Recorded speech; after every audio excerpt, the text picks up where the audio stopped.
I've been in situations where I've had employees busted for making methamphetamines that were kindergarten teachers. It happens, and I'm not the only district. So I have no qualms with that at all. There's a heck of a liability when it comes to those students, and that's our primary purpose. I have no problem with that at all.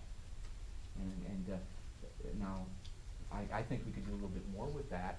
And if you're in the profession and that's what you're about, and I will tell you this too on that, and if you're out there working and you suspect something as a teacher with one of your colleagues, talk to somebody. Because again, don't worry about the repercussions from the associations, from your peers. You worry about those kids in that classroom and their safety and well-being. Because you're all going to grow up, you are growing up, I'm sorry. You're going to have families and you're going to have kids, and you should want the same expectation for their safety as you want for those other kids. The same. So, again, and I can tell you that's only going to get more and more intense when we have situations like that coming. And that's just not that district, folks. That's throughout the state. That's throughout the nation. It happens more than you want to think. That's a sad thing about our profession, but it's out there. And we can't stick our head in the sand about it. We got to address it. And all of you at your core, especially who we are as educators, and we know that's not what we're about, and that's not the majority, but the pressure loves it, don't they? And they put one person out there, and then we're all scrutinized for that. And that's just the reality of our society. So, is Big Brother watching? Yeah, he is. That doesn't mean that, I would tell you, it doesn't mean you can't do better than what Big Brother's expectations are. You should have those higher than that. But does it address some of those issues? Have I had people apply for jobs, and I did the FBI background check and state police background checks, and they lied on their application, they had drug, and they were registered child sex offenders? Yes. Yes. Folks, those people try to get in schools. What a market for them. You learn about your district. Look forward to hearing from you in the future. Anything else you need to know? Here's my number. Give me a call. Send a thank you letter, email. You want to do that after the interview. Just thanking them for the opportunity, because they put that in your file, and they remember that. And then if you leave the interview, this is important too, knowing that you wouldn't accept a position with that district, do not hesitate to call them and let them know after the interview, hey, I've interviewed, I got a couple of these other interviews, and this happens a lot starting this time. I think I really want to move back home, or I want to move back to this area. And that's okay. Tell us that up front. And a lot of times when people do that, is there any way I can help then? Because we think we're a really good candidate. And folks, we all know each other throughout the state. It's just not you think you're in central Illinois, and the folks in education don't know people from southern Illinois, or up in the collar counties, Lake County, DuPage, Kane County. No, we all work with one another. We all like to communicate a great deal with that. So don't hesitate to say it. But if you know you're not going to take the job, you're not interested, or it's not a good fit for you, call and leave that message with somebody. Okay? And here's one more thing I'll throw out, and I'm going to open up, and I want to leave time to leave questions for you. Interesting thing happened with the technology we talked. And again, I was just at a conference this past week, and we're seeing more and more of this. Now, I've not experienced this yet, but it's going out there. MySpace. Okay? And there's some constitutional amendments out there with your freedom of speech rights, okay? But I would tell you, if you're in a situation where you have a MySpace, and in your MySpace, you have some things that are pretty provocative or inappropriate, you might want to think twice about doing that, especially if you're hired as a teacher, and you identify yourself as that. That's a real big problem. Legal issues that are pending. But then also, again, we're held to a higher standard. And again, you think yourself as a parent and a child in that classroom. If you got some things out there that you put out there, that says something about you as a person. And we're not in the profession. We're all about the profession. We're giving our kids those critical thinking skills to think, to question things, because we want our kids to question. But we want them to do that in a way in which is appropriate. And it's not going to devalue their question, but more or less strengthen their questions. And if you're out there in cyberspace and doing things out there, that'll come around too.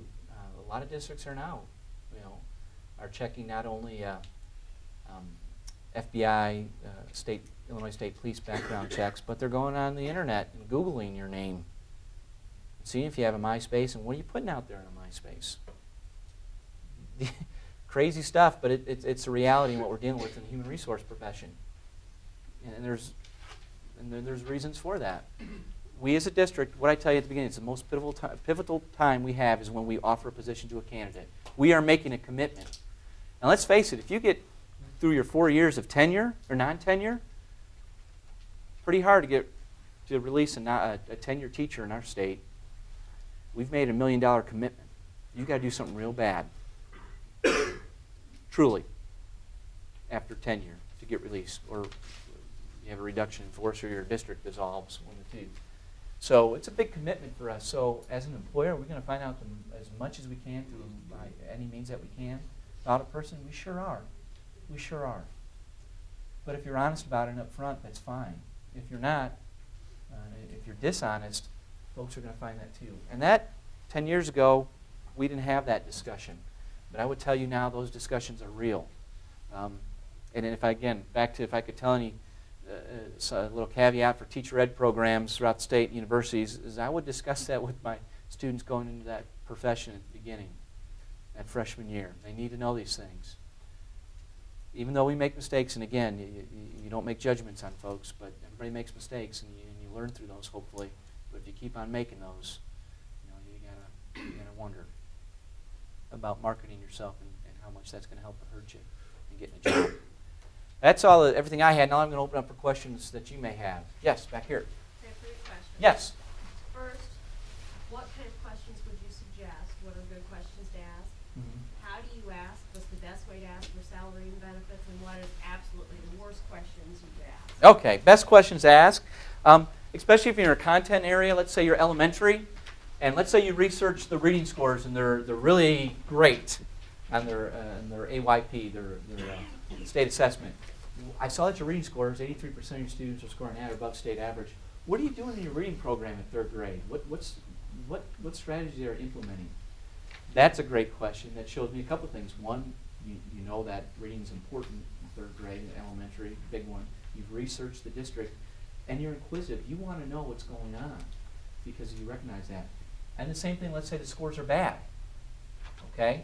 Same type of questions. I saw your scores, you were kind of struggling in reading. What is the district doing? What's the current professional development that you're offering as far as instructional programs with readings? And where do you think I could fit in to assist with that, with the skills and abilities I have? Great questions. The second question you had? Salary and benefits. Okay. I always, when I present, and a lot of districts, if they're doing it a good way, will present you the salary as far as information at the end of the interview. They'll go over benefits, salary, things of that nature, timeline for the position. They should cover that. If they don't hesitate to ask. Don't hesitate to ask. What's the salary range for this position, or where would I come in at a bachelor's, 0 years of experience, what are the benefits? Because I'm going to tell you, most of if they're doing it right, are going to tell you that because that's a marketing scheme. You know, we all, when we negotiate contracts, we all go and scurry around our region, our area. What's your base salary with 0 years of experience? That's the premise how we negotiate contracts a lot, where our base salary is. We want to be competitive with our neighboring districts to get the best teachers we can. So they should tell you that. If not, ask it. You could probably find it on their website, the district website. They should list that. And with that too, I'd ask them about continuing education. Do you pay for continuing education? Through waivers, through tuition reimbursement program?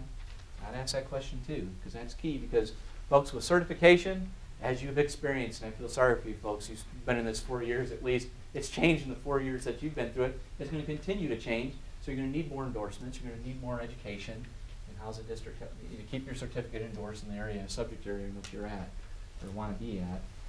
So ask about that. Some of the worst questions, well, I guess it depends how you look at that. Some of the worst questions I would say is, not asking any questions. That's probably bad.